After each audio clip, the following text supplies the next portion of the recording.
Good evening. Rarely in American history has civil discourse been more important to the state of our union than it is today. Our nation is more politically divided now than it has been since the Civil War. Building community dialogue is a core value of the Jewish Federation of Greater Hartford, and it's a major part of our role as the community's convener and connector. It's critical that we continue to gather in the same room, albeit virtually, to discuss the facts on the ground, our shared vision for the future, and the path we each believe is most likely to achieve that vision, even and especially when we disagree. The Jewish Community Relations Council, also known as the JCRC, is the part of our federation charged with building bridges within and beyond the Jewish community. Community forums like this are a critical part of JCRC's work. We're grateful to our co-sponsors this evening in presenting this program, including the Jewish Federation Association of Connecticut, the Jewish Community Relations Council of Greater New Haven, the Jewish Federation of Western Connecticut, and Farmington Valley Jewish Congregation, Emek Shalom. We hope this program contributes to the spirit of civil discourse and that you find it helpful in reaching your own personal decisions about the congressional election. Thank you for joining us this evening. And now please welcome Deb Poland, Chair of JCRC's Government Affairs Committee and a member of the JCRC Board. Thank you, David, and good evening, everybody. I'm pleased to be here today to welcome you to this forum, and I want to thank all of you who are joining us from across the 5th Congressional District. It looks like we have about 70 people joining us this evening, and I want to thank you for tuning in. And of course, a big thank you to the 3 candidates who are joining us tonight, Johanna Hayes, David Sullivan, and Bruce Walczak. Tonight, we are presenting each candidate for the 5th Congressional District with his or her own time to share their views and priorities with you. Each candidate will provide introductory remarks, and then we'll answer 2 questions developed by our planning committee, the same 2 for every candidate. These 2 questions were sent to all the candidates in advance earlier today, so they've all seen them. After that, we'll take questions from you, our audience. So start to think about what you might want to hear from these candidates. When you have a question, you can type it into the Q&A box at the bottom of your Zoom screen. We'll try to get to as many of the audience questions as we can until we've hit about 25 minutes of time for each candidate. After that, we'll thank that candidate and move on to the next candidate. Please be sure to take good notes so that you can make an educated decision for the upcoming election. We are taking the candidates in alphabetical order, and so we will begin tonight with Congresswoman Johanna Hayes. Welcome, Congresswoman Hayes. Hi, thank you for having me. I'm just going to provide a brief introduction and then I'll turn it over to you. Okay. Congresswoman Johanna Hayes was elected to represent Connecticut's 5th District in 2018. A career educator and 2016 National Teacher of the Year, the Congresswoman now sits on the House Committees on Education and Labor and Agriculture. The Congresswoman's legislative priorities have been healthcare, education, Connecticut agriculture, food security, and gun violence prevention. Thank you for joining us. Thank you. And again, thank you so much for having me. And to everyone on the call, thank you for joining us tonight. I'm really excited to be here to have an opportunity to dialogue with you. As we just heard at the top, this is we're in tumultuous times, and this is a critical election cycle. And the ability for us to engage in discourse is, I think, more important now than it's ever been. I appreciate the opportunity to talk to you because I'd like for you to understand that I am uniquely positioned to represent you in Congress. Last year or 2 years ago when I decided to run, there were a lot of communities that I really didn't know as much as I would have liked to have known. And I would say the Jewish community was one of those. But I was thoughtful and intentional about learning, about listening. Over the last year and a half, I've really have a deeper understanding of the challenges, the issues, and how to approach them. I am a person who is deeply grounded in my faith and has had to really define my ethnicity and find my place in my community. While I can't imagine or even pretend to understand some of your struggles, I understand discrimination. I understand when communities are left out. I understand when people's voices are not being heard. And I bring all of that with me to Congress. But it wasn't enough for me just to not have this information. I actively sought it out. I've met with groups like AIPAC, J Street, the American Muslims for Palestine, Tree of Life, just to listen and learn. In Congress, we started a freshman working group with Muslim and Jewish members. And even though I don't identify as either one of those groups, I joined this group and went to all of the meetings, and we only stopped because they had gotten leaked to the press. And they provided a space for just honest dialogue and for people to have the ability to ask questions and have them answered, and for me to just hear the experiences of some of my Jewish colleagues. Once the meeting stopped, I reached out to the Congressional Research Services and asked them to do a deep dive with me on issues related to Jewish Americans. They sent the attorneys and the legislators to my office on several occasions just to walk with me through the legislation. I was committed to educating myself on the policy, on the positions, on the history of so many of the concerns that I heard in my district. I was one of over 100 members who went on a bipartisan trip to Israel last year, and I can tell you that was probably the most eye-opening experience for me. I made so many friends on that trip, many of them who text me and call me up to this day. I get several texts from many of those people today because they see me as someone who is open to learning and understanding. And I can tell you, I can't imagine separating myself from my faith because that is what grounds me. And I would fight to make sure that any other person who feels like they're in that position would have the same opportunity. I believe that, and I know we're going to have a lot of questions to talk about this, but anything that promotes peace and working towards a two-state solution and having people at the table is always best. But it's not just our American-Israeli relationships that are of concern. We've seen in our district so much anti-Semitic behavior, and people, and this is not new, you know, the cries from many communities about things that are happening. So I've committed myself to being a unifier. I'm not negative. I do not run negative campaigns. I open up the doors so that I can invite people in, because if you allow discrimination against any one group, you are saying that you are okay with discrimination against any group. And I guess in closing, what I would say is something that I probably wasn't prepared for in Congress is the fact that American-Jewish relationships are a hotbed. They're always used as a divisive tactic, and that was something that I really had to navigate.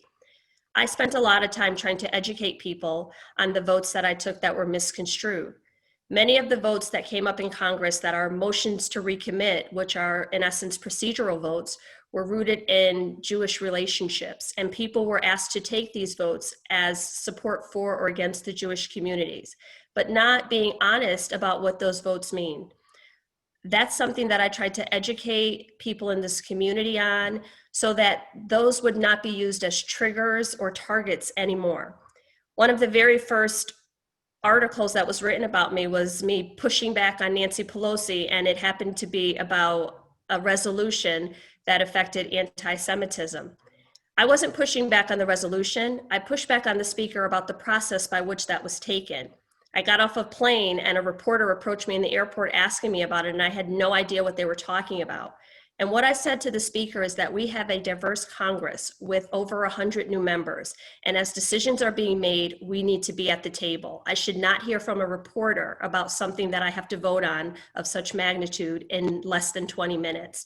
And that information was received well, because since then we have caucus calls and people are invited to the table. I can't represent you if I'm not in the room. So what I do is I listen to you and I hear you, and I take that information back to Congress, and I'm thoughtful and intentional about making sure that I am representing your interests when I go there.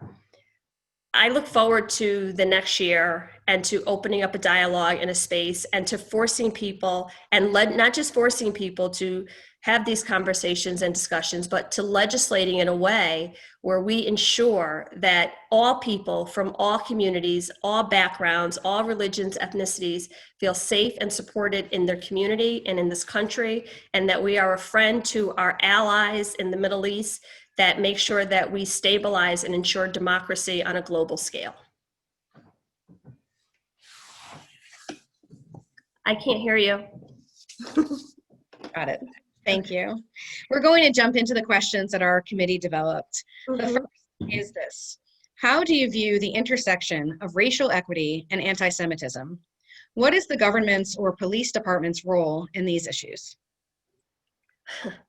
Well, I mean, there is absolutely an intersection between racial equity and anti-Semitism. And like I said in my opening, when you allow discrimination in any form against any group, you're allowing discrimination. I think, I mean, even in my time in the classroom before Connecticut passed to teach the Holocaust in classes, I was one of those teachers that was making sure that we are doing this and that children see themselves represented in our curriculum. I think we have to do that not just in our schools, but in our communities.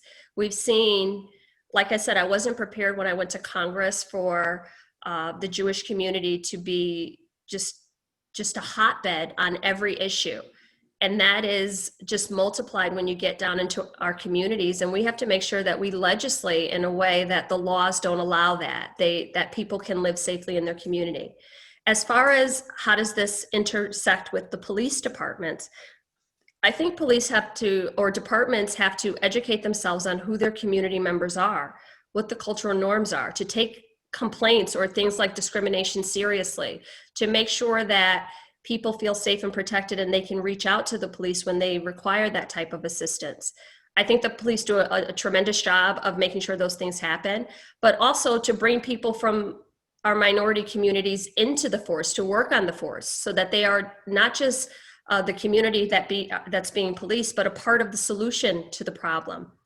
I mean, listen, this has been a really not unexpected, not a different week. I don't even know what the word I'm looking for, but I've had racial attacks directed at me this week. And I wish I could say it was the first time or that it was new, but it's not. And what that does is give me just a new and a heightened resolve to say that we have to affirmatively declare that in this country, we will not allow this. Again, discrimination in any form is unacceptable against any group, and I will fight for you and your families the same way that I would fight for mine. Thank you. All right, our second question is this: can you share your views about Israel and Middle East peace? What role should the U.S. play in helping to resolve conflicts there? So I think that, first of all, when Israel was declared a state, the United States was one of the first nations to, I think within minutes, to recognize them. I think that there should be a two-state solution that promotes peace. What I can tell you is that when I was on the ground in Israel, it became so apparent and clear to me that the United States has to support this democracy. I was struck by the proximity of everything.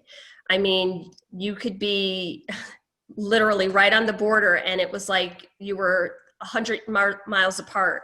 And for me, that said, we have to make sure that this democracy is stabilized and that it is secure.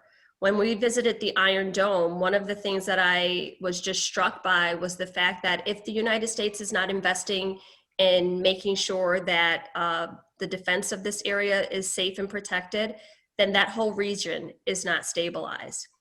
I think that we need to continue to not only support Israeli-American relationships, but to be their friend and ally, as we've done.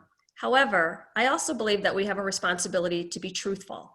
As a friend, as an ally, we should be able to talk to the Israeli government and say when we don't think that what they're doing is the right thing, or when we have serious humanitarian concerns or efforts in that way. When I was in Israel, we also visited Palestine. We spoke to leaders on both sides.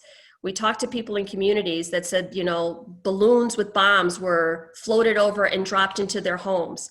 And anyone in any leadership position or who has any agency or capacity should not be okay with that. So I fully support our working together. I've co-sponsored several bills that really, I have a documented record, the expressing the sense of the efforts to resolve Israeli-Palestinian conflict. We sent a letter to Netanyahu opposing the unilateral annexation in the region because we thought that that would eliminate any movement towards a two-state solution. I sent a letter with my colleagues to Secretary Pompeo opposing the demolition of homes in the West Bank, and a letter recently to the UN asking for equal funding for both Israel and Palestine for COVID treatment and funding. Like I said, I think having people at the table is always the best option. I think any effort to delegitimize the state of Israel would just set off a ripple effect that the world would feel. So I truly believe that America needs to continue our relationship with our biggest ally in the region and make sure that Israeli Americans at home feel safe and protected as well. Thank you. Now we're going to move to the audience questions. And we actually had a few people send in questions in advance. And one person so far this evening has asked this same question. So I know a lot of people have this on their minds. President Trump withdrew the United States from the Joint Comprehensive Plan of Action, otherwise known as the Iran deal. Do you believe the US should rejoin that to help constrain Iran's nuclear activities? Oh, you're on mute. I'm sorry, I didn't even That's realize okay. that. I do. I think that the US should rejoin because I think removal, although it's a temporary, so it looks like there's some progress, it's not progress towards peace. I really believe that all parties need to be at the table because if progress is made and different groups are not at the table, we'll see that it's just festering under the surface.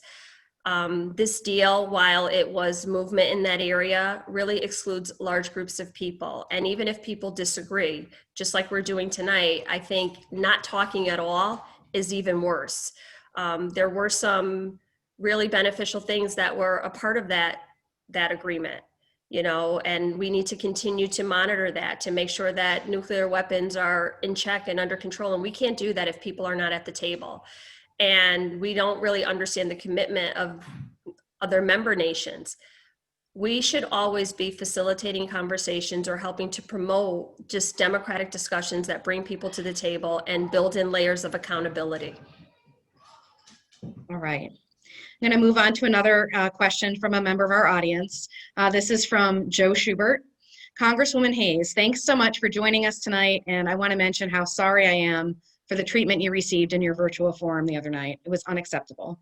I serve on the JCRC board as well as the board of Connecticut Against Gun Violence, where I serve as the co-chair of the Urban Gun Violence Task Force. My question is, how do we get suburban communities, particularly communities of faith, to invest in the outcomes of and help build solutions for our urban centers around gun violence? And that's from Joe Schubert. I think no, we can't just invite people into the conversation and not truly hear what they have to say or use their information. Unfortunately, you frame this question, suburban communities. Unfortunately, people really are not invested in something until it hits home for them.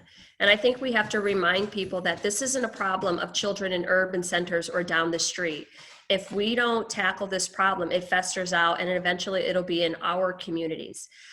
It's frustrating for me when people say, I don't get involved in religion or politics or think that all of these things fall into separate buckets. For me, like I said at the top, everything in my life revolves around my faith, revolves around my family. I really can't separate out a lot of those things. So people have to begin to understand that as in my church, I'm a missionary, and my job is to be a steward in my community, to bring families along, to share the message. And we have to see that we're responsible for our communities. So as members of a faith-based community, our children's safety and reducing gun violence is a way that we need to show responsibility in our community. So I think we have to frame conversations in a language that the listener can understand. So if we help people understand that by reducing violence in our community, it really is our way of helping to promote and support, and they're not separate and apart. We have done a lot at my church on so many different issues, not just, feeding the homeless, clothing the poor, but really reaching out and educating people on, how to register for school, how to get involved politically, all of these things, because church is the hub for us. So I think we have to not be afraid to have conversations that feel secular in those spaces, because our job is to not only be good stewards of our community, but to take care of our brothers and sisters. Thank you. I'm going to read a question now from Jay Tulin. This is Jay Tulin, chair of the Farmington Human Relations Commission and a member of a grassroots advocacy group called Citizens Coalition for Equal Access. Congresswoman Hayes, last night in your Farmington conversation, you mentioned having introduced a bill that mirrors the concurrent resolution that you introduced earlier in the year regarding accessibility to federal buildings for persons with disabilities. I am wondering if that bill has been referred to any committee yet and has a bill number, and if you could briefly again explain the intent of this bill. Well, thank you. I just introduced the bill a week ago, so it's not in committee. We're not in session, so it's not in committee, but it already has co-sponsors, actually bipartisan co-sponsorship. And it is a bill to require that all federal buildings are ADA compliant and accessible. This is something that came up over and over, and another part of it as we're considering the infrastructure package, that any new government contracts are required on the front end to provide accommodations for persons with disabilities.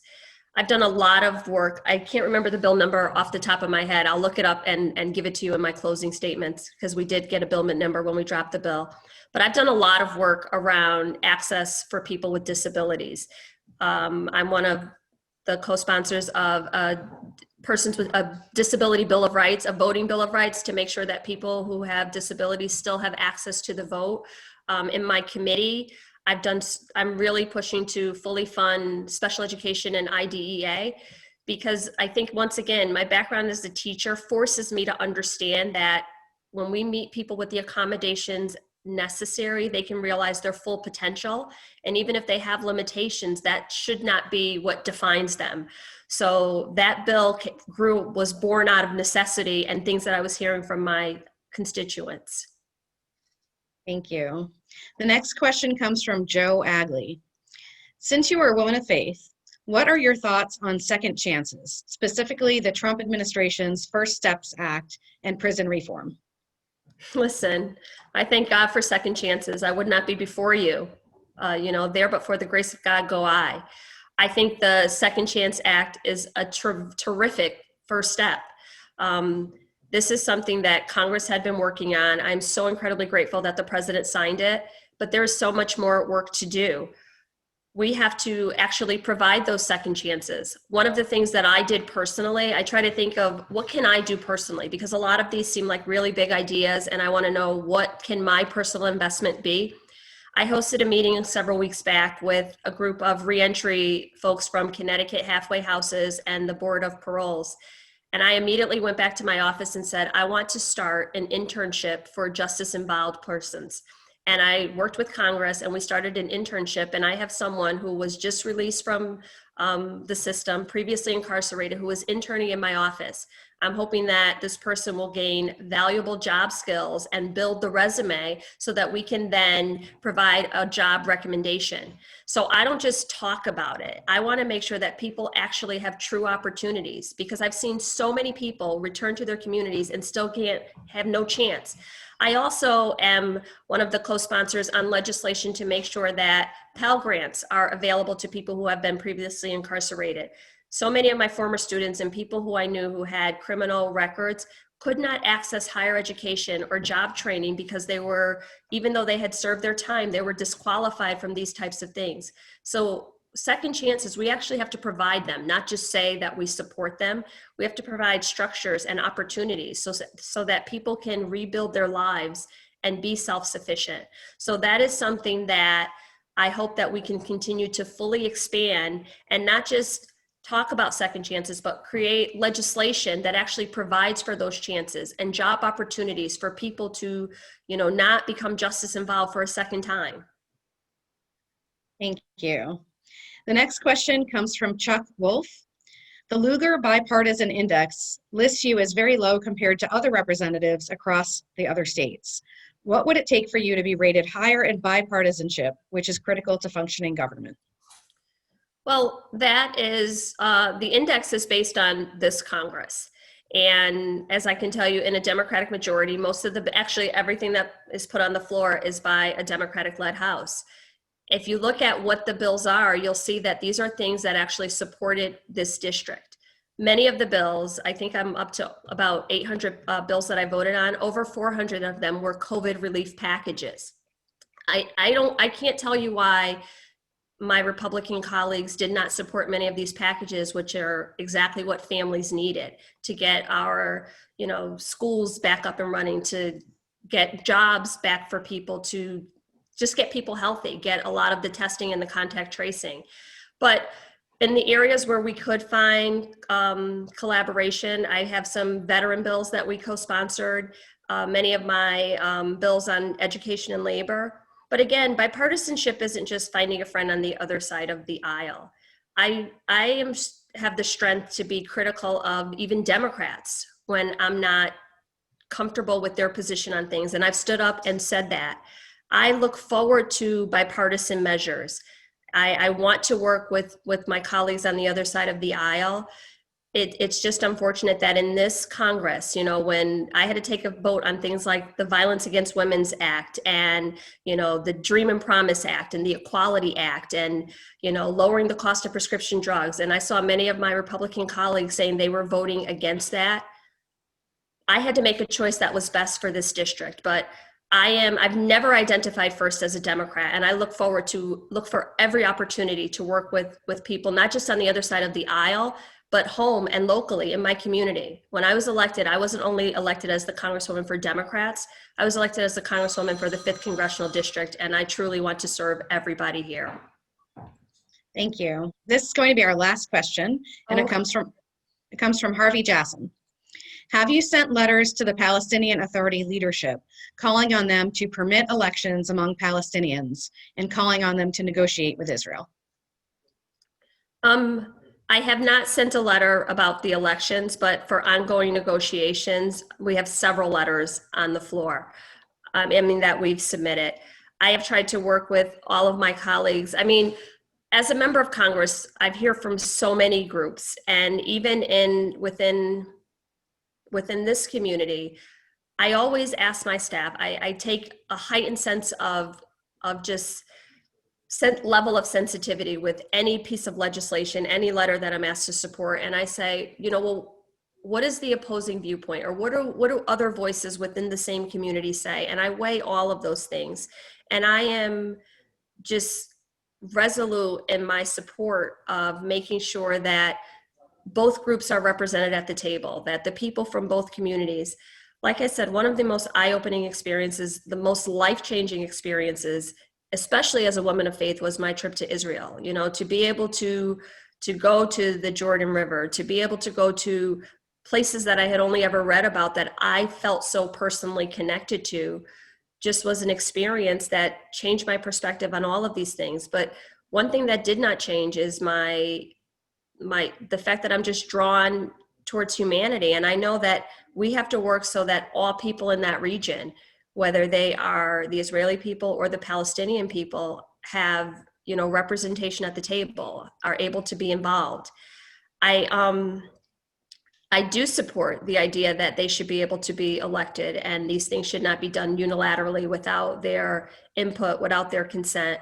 But off the top of my head, I can't remember a specific letter. All right, well, thank you very much. Stick around because we're going to have you back at the end for a 2-minute closing statement. And all of you who are in the audience, thank you so much for sending questions in, and keep sending the questions in. I'm going to turn the forum over now to my fellow committee member, Mark Merritt, and Mark will facilitate the discussion for our next 2 candidates. Thank you. Deb, thank you. Congresswoman Hayes, thank you for your time. David, thank you for being here today as well. And David has been a federal prosecutor for the past 30 years in the U.S. Attorney's Office for the District of Connecticut.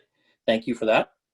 He has been endorsed by law enforcement organizations in the 5th District, across the state, and by mayors and first selectmen in the 5th District. He is also a teacher at the college level and has taught both in the classroom and has now been utilizing the distant learning program during our pandemic. David, thank you, and your intro for the next 5 to 10 minutes. Well, thank you, Mark. I have to say I taught a class just this evening on criminal law for Western Connecticut State, and I can tell you distance learning is not as good as being in the classroom. Aside from that, I also have a 3rd grader and a 5th grader right now who are going to school in the New Fairfield Public Schools, who are going day long and coming home and stripping down and taking all the necessary and sensible precautions to stay safe and healthy. So I'm very blessed about that. As you said, I was a federal prosecutor for 30 years. I have 2 law degrees. I've been teaching at the Yale Law School since 1996. I say Cory Booker graduated in 1997. I've been teaching money laundering terrorist financing at the University of New Haven in their graduate national security program, criminal law at Western Connecticut State for many years now. At the International Law Enforcement Academy in Roswell, New Mexico, where you can have more fun in Derby, Connecticut for 3 days than Roswell, and there are no aliens there. I've been teaching at Quantico for DEA and a host of other federal and state and local agencies. After 9/11, I served in Washington on detail for 16 months as the asset forfeiture money laundering coordinator for all 93 United States attorneys' offices. So I've been very blessed with my career. I believe in public service. I retired on June 28th, 2019, and 3 hours later was at my first event at the Amber Room in Danbury. And the following Monday, July 1st, I filed with the FEC. I told people then and now that it was a campaign against Johanna Hayes, but it was a war against socialism. And sadly, over the last 15 and a half months of driving myself to the 41 towns in this district and talking to elected officials, law enforcement, and people who are very concerned, sadly, that statement has only become more true over time. I think that public safety is not a partisan issue. I think everyone wants to be safe in their homes, safe in their communities, safe in their places of worship, and safe in their schools. And I'm very proud that law enforcement has endorsed me and will continue to support me as I've supported them and as we should support them. So I think that, I've been concerned prior to COVID about Connecticut's economy. As of January 2020, we were enjoying 7 million new jobs in this country, 1.2 new manufacturing jobs, $12 trillion coming back into the country, reinvested. And through COVID, we know that we have to bring those more manufacturing jobs back, hopefully to Connecticut and places like Puerto Rico. I know that working with DEA all these years, we were very conscious of the fact that China was largely responsible for the production of all our generic prescription drugs, which was a concern. They were also responsible largely for the fentanyl that's been plaguing us with the opioid crisis that we've had. And certainly COVID has not made that better with people staying home, depression, drug abuse, alcohol abuse, domestic violence. I do agree with Governor Lamont about opening our schools. I think he's done a great job with COVID. I think it's a collaborative effort. I think the schools have to be open. We can't allow the poorest and the least fortunate and those with special needs, those students to fall behind. So I'm very proud also to be an educator, and I am the father of 5 children. 4 of them were daughters. I also had 4 sisters with no brothers. So I have a big family and I've come from a big family. But I'd really like to see Connecticut a part of the post-COVID economy. I don't think that a change of administration at this time is prudent or wise. Joe Biden has talked about $4 trillion of additional taxes. I find that to be the death knell to our economy. I know that Congresswoman Hayes was just talking about people, justice-involved persons. I guess those are convicted felons, and that we have to find them jobs. We need an economy that can provide them with jobs. You know, prior to the COVID epidemic, we were actually in need of people filling jobs in this country. We need to return to that. And we can't be fooled by the rhetoric that the Democrats are talking about, that no one making under $400,000 is going to be taxed additionally. That's simply not true. If you repeal the tax cuts, by operation of law, the rates go up. And if the rates go up, your taxes go up. So no, there won't be anyone introducing legislation in Congress to raise your taxes, but it will happen. And that's not what we need here. You know, since 2007, 2008, the recession that plagued the Northeast, we are the only state that has not recovered. In fact, we have negative gross domestic product. In this district, in the last 2 years, we've lost Hubble and we've lost McKesson Pharmaceutical, and we're losing other jobs, and we're losing our students. Our children can't come home after graduating from schools and find good paying jobs. We have our seniors that we have affordability issues. Once you retire, can you afford to live in the state that you love and that you grew up in? And these are things that concern us all. And I want to be in Congress to address those issues and so many others. And I think that we've got a lot of things to deal with. I believe in the Constitution. I took an oath to support and defend the Constitution against all enemies, foreign and domestic, 30 years ago. So I believe in the Constitution. I believe in the rights of all people, regardless of race, color, creed. You know, the First Amendment are 45 of the most powerful words in the history of the world. And I want to make sure that we all, regardless of who we are, no status, nothing, that we all enjoy the same rights and privileges under our Constitution, which is a tremendous roadmap. Are we perfect? No, but I'm a Reagan Republican and I see the good in people. You know, Reagan talked about trust and verify with the Soviet Union. With China now, I say trust, but verify, and then verify again. We have to recognize the threats before us in the next coming years. And I think this is a very critical and crucial election. And I think that, unfortunately, Connecticut has suffered for too long with a lack of diversity of views in Washington. I've said to many people, the math has been very simple. 5 + 2 = 1. We've had 5 Democrat congressmen representing us for over a decade, 2 Democrat senators representing us, and really only 1 voice representing all the people in Connecticut during that entire time. And if that voice is moving at all, it's moving farther and farther to the left.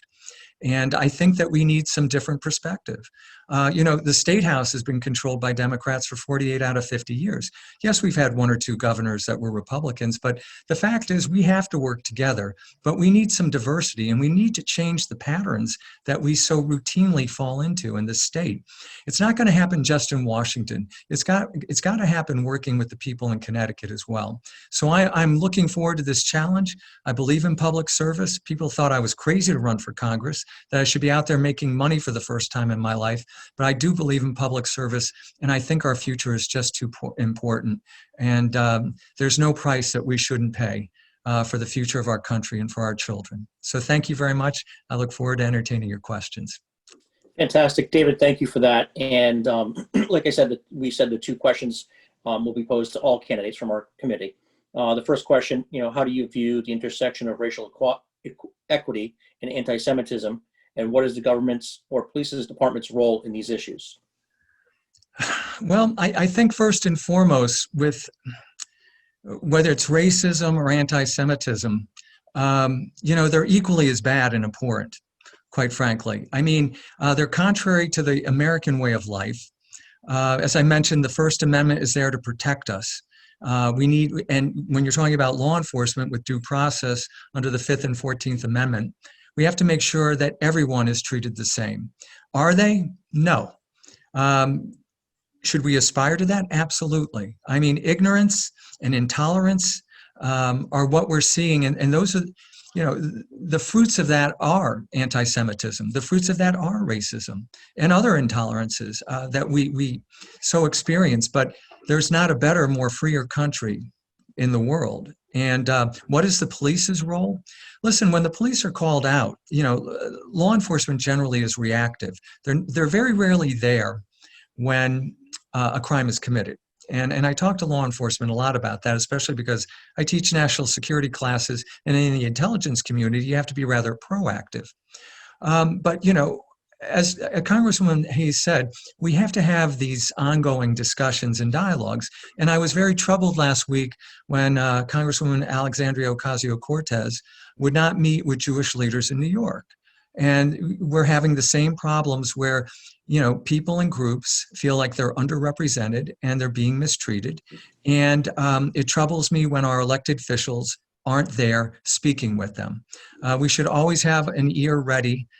We can't speak for people if we don't understand what their needs are. Thank you, David. The second question we have here is, can you share your views about Israel and the Middle East peace? What role should the U.S. play in helping to resolve conflicts there? Well, you know, I've been very encouraged by what's been going on recently. You know, teaching national security classes, I actually played President Trump's speech to the UN in 2017, and he unequivocally got up and talked about our friendship with Israel. And he made it very clear. And I was pointing out to students, look at Benjamin Netanyahu at the time. He was so happy, I thought he was going to cry.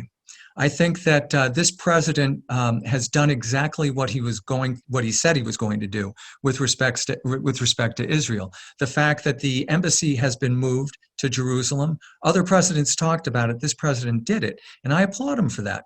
And I can tell you, I was very encouraged by the recent peace accords with Israel and the UAE and with Bahrain. I think these were excellent moves, and I think that those are probably some of the reasons why this president was nominated for a Nobel Peace Prize award, because these are tremendous strides in the region. And what we've done with Iran and the sanctions that have been imposed, and this time making them stick, I see that as very beneficial. You know, Iran came out and said, we're committed to the destruction of Israel. I mean, they couldn't have said it any clearer.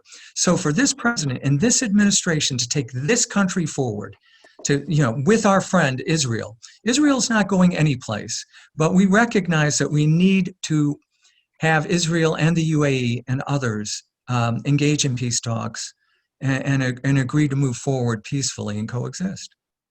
David, on that note, a question came out earlier about the Iran deal, the Joint Comprehensive Plan of Action.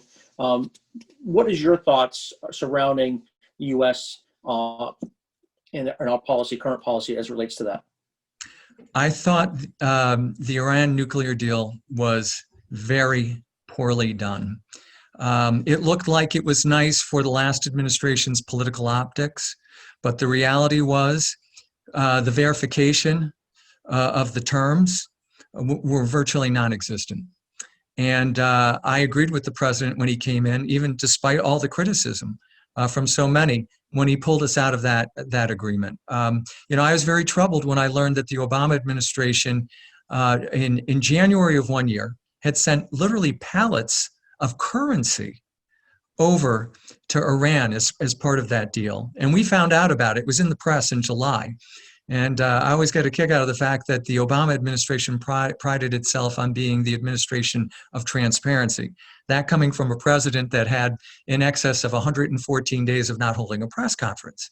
But why pallets of money? With my money laundering background, I can tell you, you've given them currency. I don't believe it was American currency either. They were expecting and anticipating that there were going to be sanctions, and they wanted, as it has had happened in the past, that they want to work with China and Russia to circumvent those sanctions and keep their economy going. And I think it's great right now that if this president is reelected, I do believe that Iran will come back to the table and speak. Their economy right now is virtually decimated because along with the sanctions in this administration, they've had the presence of mind to make sure that the back doors in are closed. So their economy truly is strangling. And it's a real disservice to the people of Iran. I'm not blaming the people of Iran. I'm blaming their leadership. You know, prior to the Ayatollah coming into power, Iran was very much a very westernized country. So I think we're at the brink of really breaking Iran at this point and making them come in. And if we're going to have more deals regarding nuclear weapons and the production thereof, we want to make sure they're damn well going to be verifiable. And that's something that was not going on and did not exist in the prior accord. Okay. David, thank you. We're going to get to some questions that have been sent in from our audience. And so the first one I want to get to is you had mentioned earlier about manufacturing. So if you were elected as U.S. Representative in the 5th District, what specifically would you do to bring more manufacturing and jobs to Connecticut? And that is from Joe Agley, Kent. And that's the question that has to be answered. First and foremost, we need to make sure that we have a tax situation in Connecticut that can compete with other states. I've actually had Zoom meetings with CEOs of businesses, not just electric cars, but electric vehicles. And I've been learning a lot about what we need to do to bring electric vehicles to Connecticut for the manufacture and production. It's very interesting. I learned things like, there are only 40,000 garages in this country and far more cars. You can't plug in. So what they're talking about is bringing electric vehicles. You're talking about boats, trains, trucks, other things, and having them directly hooked up to the grid. So you're not even dealing with plugging in or anything else. The technology is moving very quickly, and Connecticut cannot afford to be caught lagging behind. And we are, sadly, because the governor's talking about more taxes after COVID as well. I was at the opening day of session when I heard the governor say, look, I have 3 plans to raise revenue: expand gaming, legalize marijuana, and tolls. He mentioned opportunity zones, but I haven't seen those in the state of Connecticut. President Trump does that, means it, and creates them, but not here in Connecticut. And I think if the Trump administration is reelected, I think it's more important that we do have at least one Republican voice down there willing to work with an administration that's already proven that they can get this economy up and going. But then it's going to be working with the people in the state legislature. It's going to make sure that our tax base here in Connecticut, that the taxes are reasonable. And by bringing in more jobs, and by making sure that people and jobs stay here, we broaden the tax base because we've got more people paying taxes, not fewer people paying more taxes. That's been a formula for failure in this state. So these are the things I'm talking about, and I'd like very much to talk to this administration about infrastructure. And I'm looking at Interstate 84, and I can tell you, even talking to people outside the district, talking about we really need to do something about 84, not these just little quick fixes. I'd love to see a dig under Waterbury and get rid of the damn mixmaster, pardon my language. I lived in Waterbury for 7 years. That thing was always falling apart. And commuting from New Fairfield to the federal courts in New Haven, and Hartford and Bridgeport, our roads are tough. And I think that we've got to do a lot of things to improve what's going on. And to bring businesses back, we have to not get government to create jobs. We need those that are businessmen and entrepreneurs to come in and say, Connecticut's a place I want to bring my business. Connecticut's a place I want to start my business. David, thank you. I would like to get a couple more questions. I know we're running up. We've got about 6 more minutes here. No, thank you. And one question that has come in, what is your view about bipartisanship? In your past experience, can you share how you've worked with people in other parties? Chuck Wolf sent that in. Thank you. Well, as a prosecutor, when you say other parties, it's not exactly as if I was representing the United States as a federal prosecutor for one party or the other. When I started in 1989, that was under the Bush 41 administration. And then I served for 8 years under the Clinton administration, and then 8 years under another Bush administration, and then 8 years with the Obama administration, and finally with the Trump administration. And one thing I can tell you, I always respect the President of the United States, and I respect the office of the President of the United States. And when you're talking about being bipartisan, you're not being bipartisan when you're clad in white, like so many other members of your caucus, Congresswoman Hayes, and you get up in the middle of the State of the Union and walk out. As your congressman, I will never walk out of a State of the Union. I will sit in that chair in the chamber and represent the people of the 5th Congressional District. When you're a member of Congress, you're a person of great authority and power. You can always go outside and express your views or your dislike of what a president may have just said. That is your right. And if you feel so compelled, that is your duty. But that's not contributing to bipartisanship. And when you talk about bipartisanship, I mean, I have worked with so many Democrats. Let's face it, many Democrats are lawyers in the state of Connecticut, and colleagues and criminal defense attorneys and judges alike. So I can work with others, and I know and I recognize that as a member of Congress, we have 2 U.S. senators who are Democrats. I want to work with them. And being number 417 out of 435 members of Congress before COVID, according to the Lugar Institute, does not demonstrate that you're being bipartisan. I can do better than that.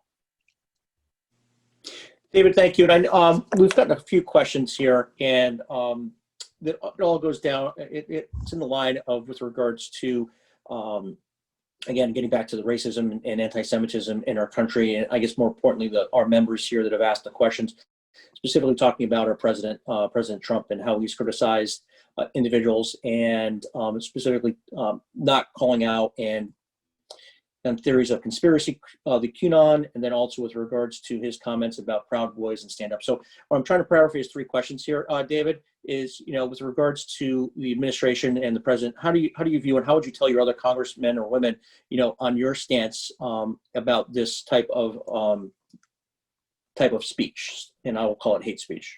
Well, as I've gone through the 41 towns, I've said, look, as a prosecutor, we viewed social media like a caveman would view fire. You sort of circle it. If you touch it, it'll burn you. And you learn that it can be used for good purposes. I'm a Reagan Republican. I believe in civility. I worked for Congressman Guy Vanderjack, who gave the keynote address for Ronald Reagan in 1980 when he passed away at the Ways and Means Committee. Vice President Cheney spoke, but so did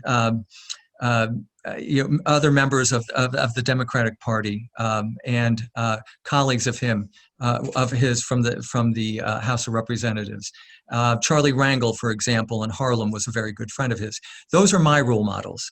I condemn anyone who's going to go out and attack, but I can tell you I'm more concerned about people like Ilhan Omar, who sponsored a House resolution trying to have the United States boycott Israel, likening them to Nazis. No one's like Nazis. Saying that some people did something on 9/11. Those are not going to be the people that I associate with in Congress. I will condemn them outright. And the president, what he says, listen, I'm running a grassroots campaign here in Connecticut. I've had no contact with the Trump administration or even Washington Republicans. I'll speak my mind, and I'll represent all people, applying, fairness and meritocracy under the United States Constitution, and treat them with civility, because I think all people deserve to be treated that way. Thank you. Just trying to look. So there's some questions here. Sorry about that. I'm just trying to get to one more. I think we've got time for one more, David. So let me just try to see if I can get one that's not going to be a long-winded answer, I guess, to some extent. I'm Irish. I talk a lot. I'm sorry, Mark. Again, a couple of more questions have come up about bipartisanship. You speak of bipartisanship, but yet support a president who is anything but bipartisan. Why? And that comes from Robert Buck. Well, there are words and there are actions. I have seen with those 7 million new jobs in this country, the lowest unemployment rates for Black Americans, Asian Americans, and Latino Americans. The lowest unemployment rates for Black teens. More money provided from this administration to traditionally Black colleges and universities than any other. I'll say in recent history, but I think it's going to be easy to say ever. And I do think, and I'm encouraged by the actions of the administration. And if you want a minimum wage job, you'll have a minimum wage life. For too long, we've had Democrats controlling cities, and you look at Baltimore, 16,500 vacant buildings, once the 8th largest city in the country, now the 40th largest. So I'm encouraged by the things the administration has done. And sadly, I don't think anyone can control the rhetoric of the president, but I support wholeheartedly what this administration's been able to accomplish, and I'm concerned about our future, and I want us to succeed in the future. And the Democrat way, as it's been projected, it frightens me. It will be unsuccessful with more taxes. David, thank you for your time tonight. We'll stand by. You'll have a 2-minute opportunity at the end here. So thank you again for your time. My pleasure. Thank you. Right. Thank you. As we move into the next candidate, we have Bruce Walczak, who will be joining us. Bruce is a longtime member of the Independent Party of Connecticut, has an extensive background in the corporate world, charities, and local government. He's a 30-year resident of Newtown and is married with 3 children. Bruce, thank you for joining us, and I will turn it over to you for your 5 to 10-minute intro, and then we can get on with the questions. Thanks, Mark. I really appreciate the opportunity. I think that I want to thank the Federation for sponsoring this forum. It's a great opportunity to hear different points of view and potentially different solutions to our issues. Tonight, there's no right or wrong. There's no winner or loser.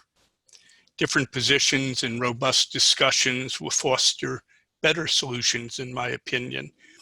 I'll do my best to avoid negative exaggerations of the other candidate's position. My goal is that you learn a little bit about me tonight, how I approach issues, and how I'll conduct myself if elected. Permit me to start with a little bit of background. I'm probably the least known candidate of the 3. I graduated from Colgate University with a degree in economics. Upon graduation, I spent 2 years as a VISTA volunteer in a small rural town in Oklahoma as a community organizer. I joined the National Guard and spent 6 years in service. The next 45 years found me in corporate America, working in New York City, San Francisco, Los Angeles, Houston, Chicago, and Connecticut. Those years were both spent in sales, account management, and operations, and ultimately found me as vice president of firms such as Prudential and Fidelity. I now own my own relocation consulting firm for 17 years. In 2006, I was elected to my industry's Hall of Fame. Along the way, I developed a passion for volunteering. I've been on the board of Junior Achievement, United Way, Multiple Sclerosis, the Newtown Family Counseling Service, and the Lions Club, most recently as president. I've also been active in local and state politics as secretary of the State Independent Party, elected as a Newtown Police Commissioner, on the Newtown Economic Development Commission, and on the Newtown Business Advisory Board. These broad volunteer activities and extensive corporate experience make me uniquely qualified to serve in the United States Senate in a nonpartisan manner, which leads me to why I'm seeking your support in the 5th congressional position. I believe partisanship is the biggest threat to our democracy. It keeps us in a perpetual I win, you lose environment. It's dividing our country. The 2-party predominance in Congress creates tribalism and prevents members from looking for solutions which more members will accept. The 106th Congress has had the lowest number of enacted laws going back to 1975. Congress is at a standstill. The House must begin to put country before politics and solutions before ideology. The House must work together and send up legislation that can be reasonably discussed and accepted by the Senate. We can't blame either House or Senate for the lack of progress in total. It's both houses' obligation to begin working together to come up with workable solutions instead of pointing to one or the other and saying, you sent us a bad bill, or we don't like that solution. I believe that we need to explore term limits and changes to campaign funding, which send members to Congress who serve country, not party first.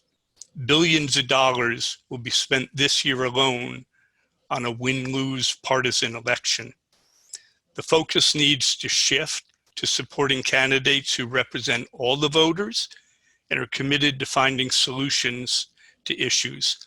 I believe I'm that candidate. Thank you, Mark. And now I'll take some of those pretty weighty questions. Yes, thank you, Bruce. So the first question that we have for everybody, how do you view the intersection of racial equity and anti-Semitism? And what is the government's or police department's role in these issues? So I wonder whether you guys could get any more into one question than that. We tried our best. We had multiple questions from a lot of our committee members. Well, let me start by saying, as a former police commissioner, I fully support our police departments. I've watched and participated in carefully selecting and training police officers. It's important to understand that police departments and officers do what their communities and society are telling them to do. We define their roles, and the role has remained the same for decades, even centuries. I view anti-Semitism as racism. Racism defines unfair, unwarranted, biased behavior towards another group, regardless of whether it's religion, nationality, color, or language. Using one term, racism, allows us to begin to focus on the broader issue in a cohesive manner. Racism is pervasive, whether intentional or not. It's systemic in societies. Government should have a major role in removing racism from legal statutes, enforcing statutes, and encouraging the active discussion of this cancer. Police enforce social norms, better known as laws of behavior.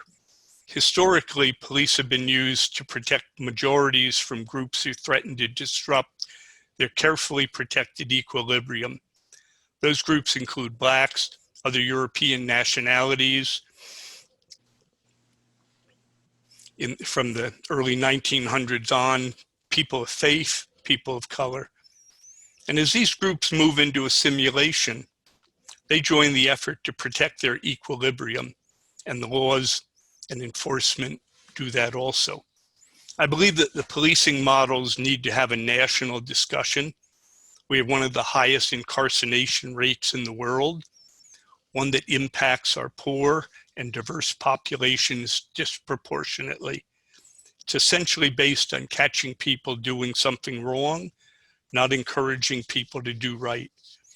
That doesn't get to the root problems of criminal activity, which is rooted in poverty, lack of quality education, adequate housing, job training, systemic laws such as bonding, and minimum sentencing and arbitration rules.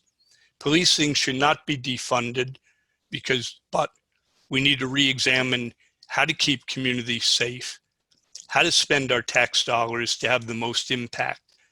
Government legislation will and must play a key role in this. We need to focus on the root causes of safety issues in the community versus symptoms of the unsafe. We need to also examine the act of policing to eliminate unnecessary physical actions. We don't need to make the actions of police officers worse than the situation they're trying to resolve. Thank you. Bruce, thank you for that. Next question we have, can you share your views about Israel and Middle East peace? What role should the U.S. play in helping resolve conflicts there? I sure can. I tried to break this down into some of the major issues as I see them, and so I'll click off a number of those. The first is the Israeli-Palestinian territory issue. I'm in favor of any resolution to the so-called state issue that leads to peace. The solutions have proved difficult, as the details have always been the major obstacle. Recent changes in U.S. policy has also appeared to offer another solution, and that can only broaden the possibilities. The Abraham Accord itself seems like a move in the right direction for the Middle East. More collaboration, meaningful discussion with our allies would be useful. All parties need to consider any solution that would lead to lasting peace. In terms of Israeli security, we've been for a long time committed to protecting Israel's security and the qualitative military edge. This has been a nonpartisan position of Congress. Recent meddling in national elections by the President and Prime Minister run the risk of creating a more partisan attitude in the Senate and House. I believe that this isn't helpful or desired. Our support should not become partisan in any manner. We need to stand together with Israel. The West Bank settlements. Israel's continued expansion of settlements has been problematic and may make eventual solutions more difficult. The Abraham Accord provides a respite from this expansion, giving all parties a chance to explore all options. This is simply not a time, nor has it worked in the past, to dig in heels into partisan positions and then lose the opportunity to find solutions in the middle ground.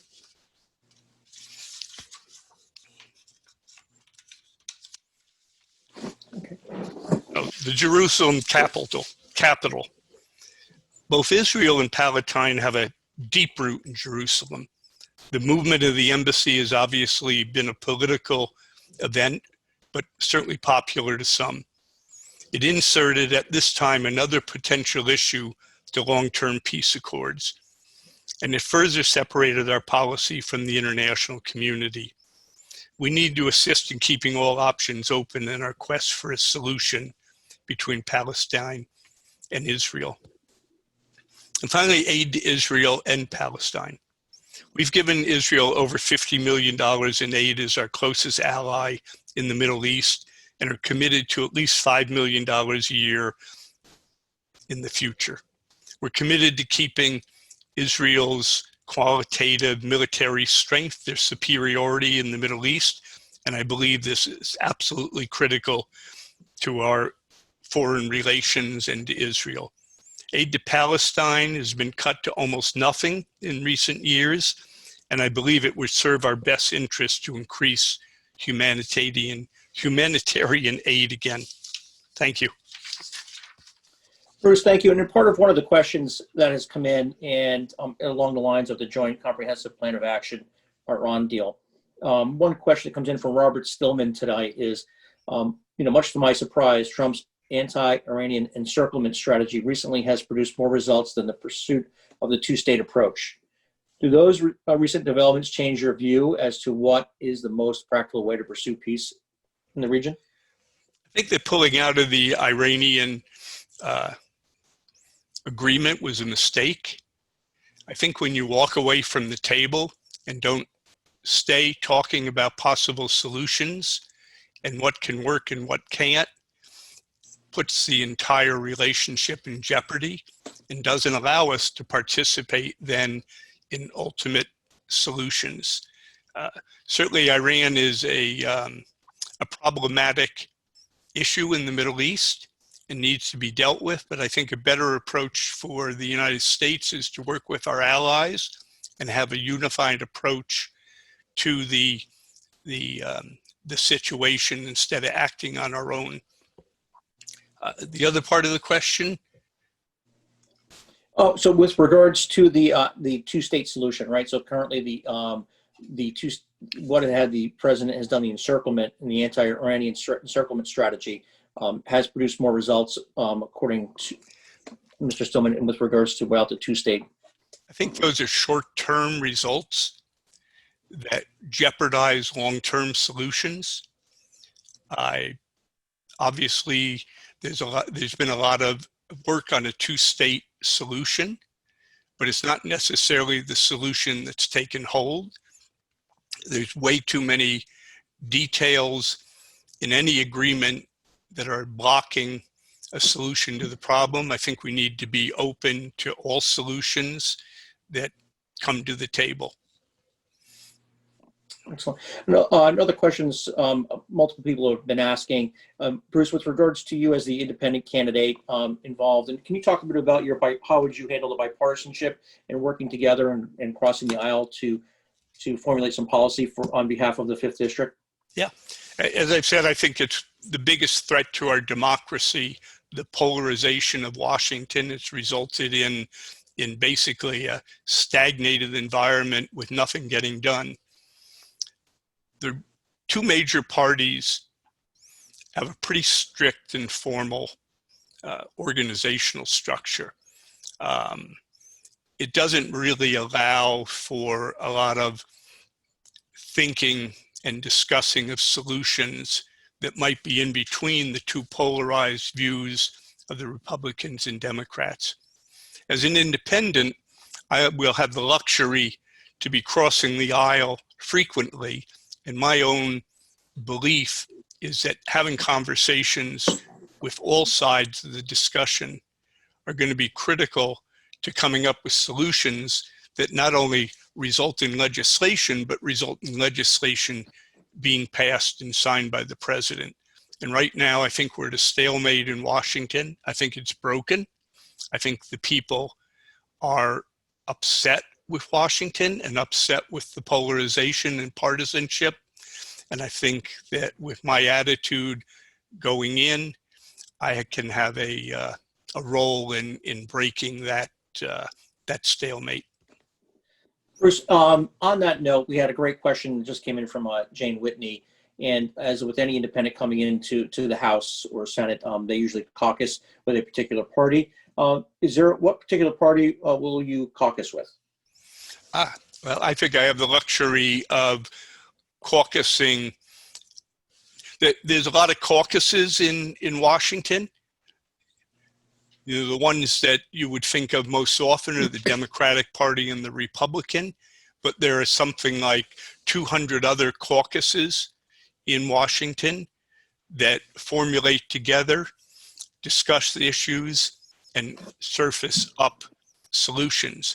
My intent would be to join many of those caucuses on both sides of the aisle in order to support solutions. From a practical point of view, I will probably caucus more often with the Republicans. It's in my blood a little bit, but I don't want to be seen as someone that says, okay, what's the vote on this? What am I supposed to do? And then in lockstep with all the other members, do 100% vote for or against every issue as dictated by the leadership. Bruce, thank you for that question, and also part of your exposure and experience with Israel. Can you share any of your experiences with traveling or your relationship with the state of Israel? I certainly don't want to fall into the trap of saying that some of my best friends are Jewish, eh? No, I don't even pay much attention to religion, frankly, at all. I take people for who they are, what they think, what they believe. Whether I agree with them or don't agree with them doesn't keep me from having a dialogue with people and being friends with them. I can put what I disagree with in a separate box on the side and focus on the positive side of anyone that I deal with. Excellent. On that note, with regards to some of the things that have come up, and I know this didn't come up earlier with Congresswoman Hayes or David, but do you support anti-BDS legislation that the ACLU has said threatens free speech? I do believe in free speech, and I believe that restrictions on it are unhealthy and should be open. When free speech gets to the point where it's dangerous, where it's inciting a riot or encouraging lawlessness, and I think we have the right to step in and say that's gone past a bright line, on freedom of speech. But if we need to err, I would err upon allowing people to speak their minds. And for those that are listening, I would suggest that they keep a thick skin. I do want to apologize to Johanna for her forum and Zoom call here in Newtown, where I live, and the despicable actions that she had to put up with. It was inexcusable. I'm pretty confident it didn't originate from Newtown, but if it did, I would totally be against them and hope that the FBI does find out who hacked into the Zoom call. Bruce, just turning back a little bit more to Connecticut in the 5th District, one of the questions that came in earlier was with regards to manufacturing and getting jobs back to Connecticut. What is your perspective or viewpoint on your position on helping the state in District 5 with regards to getting more jobs and a better economy going? Interesting. I have some experience in that. One of the companies that we owned while I worked for a firm called PHH was called Fanis. They're the largest site selection firm in the country. They get hired by corporations to help them decide where they should put their business. And they'll put their business where the economics, the labor, the union votes, and the entire environment makes the most sense for their own. One of the things that I'm totally against is the recent trend over the last 15 or 20 years for states and communities to offer incentives to corporations to move to their state. I think it creates untenable false economies. It basically acts as a bribe. And so I would not and am not in favor of doing that on a national level. And I think that Congress should pass legislation to prevent that type of activity. Manufacturing jobs in Connecticut are going to be clearly in the future high tech. The federal government and the state government has to significantly increase the training for our workforce. The type of manufacturing that we've been used to in the 5th District, especially back 20, 30, 40 years in the Valley, is probably not going to come back. But new technologies such as climate control can present some real opportunities for Connecticut. We've got some fine colleges that are turning out great students, and we should turn those energies and those individuals into the next economy for Connecticut.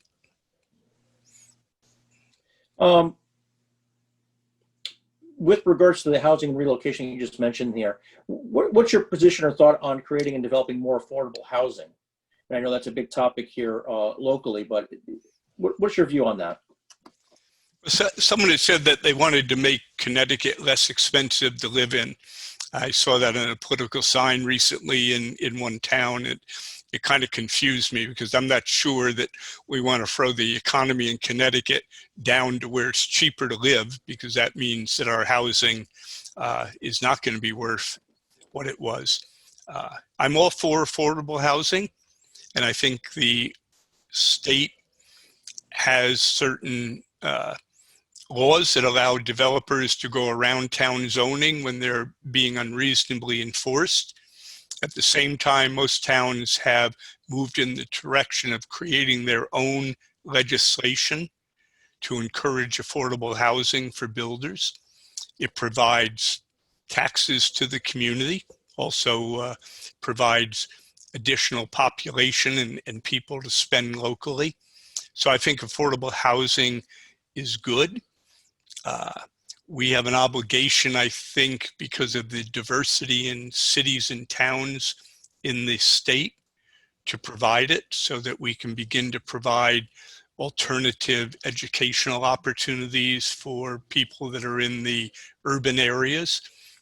Property taxes for supporting schools is inherently unequal, and we need to either change that system or make sure that we direct state funds and federal funds to those school districts that don't have the money to provide an equal and quality education to the students. Yes. Bruce, thank you for that. And one last question before we move on to the closing statements from the candidates. One of the things you mentioned is being a police commissioner elected or appointed in Newtown and being a resident of Newtown. The other two candidates talked and touched upon gun violence. What is your perspective and viewpoint on where we stand in this country and in our state with regards to gun violence? Well, I think on average there's something like 3 guns in the United States to every person. I think we're enamored with guns, and I don't support taking away the Second Amendment rights to individuals. But I do think we have to have sensible gun laws, just like we have seatbelt laws and speeding laws and everything else to protect the safety of the public. I don't support assault weapons. I don't support magazines that have 20, 30, 40 rounds in it. I believe that guns are for personal protection and for hunting and for sport. And we should institute laws that protect citizens across the board, not just protecting unreasonable gun ownership. Bruce, thank you for that comment. Bruce, I'll let you take a sip of water here as we'll move on to the next phase of our forum here. And I want to let everybody thank you for your time and patience, and hopefully you're getting a lot out of this evening. So each candidate will have 2 minutes closing. The candidates, you will see Deb Pullen come up and give you the 30-second, or you have to finish up card. So with that being said, Bruce, we were going to do the reverse order. So Bruce gets to start the 2-minute closing remarks, and then we'll go to David and then to Congresswoman Hayes. Thank you Bruce? very much. We have many issues facing the nation in Connecticut: the economy, healthcare, immigration, climate, equal rights, to name a few. We haven't had that much of an opportunity tonight to touch on all of those, but they're not new issues. They've been left to fester and to grow over the years. Congress is being threatened by a partisan political process that's failing us and our children. The inability of Congress to work together in a nonpartisan and collaborative way is the fundamental barrier to addressing these issues. Meaningful discussions on policies and solutions have simply stopped. Without a functioning Congress, no progress will be made. We need a new approach to politics. This begins with a new kind of politician, a term-limited, transparent public servant who puts country before party and solutions before ideology. A congressional representative who doesn't always adopt positions that are mandated by a political tribe, who doesn't vilify other Americans because of differences. We need a representative who doesn't think politics is a win-lose, I'm right, you're wrong position. Then we need to look deep into the issues facing American people and look for solutions that are not based on left or right, but on whether they're workable and acceptable to a broad range of Americans. We can, here in the Fifth, begin to fix Congress. We can start making our government more responsive. You can send a message to Washington that you want a functioning Congress. We need to break this logjam, and electing an independent candidate to the 5th Congressional District is a step in that direction. I'll work on all sides of the aisle. Please support me in November. Thank you. Bruce, thank you very much for your time this evening. We'll now turn it over to David Sullivan. Thank you again for this opportunity. The Federation, I truly appreciate it. I only wish we could have done it in in person. I will tell you, I told my wife 16 months ago, this was a 16-month job interview.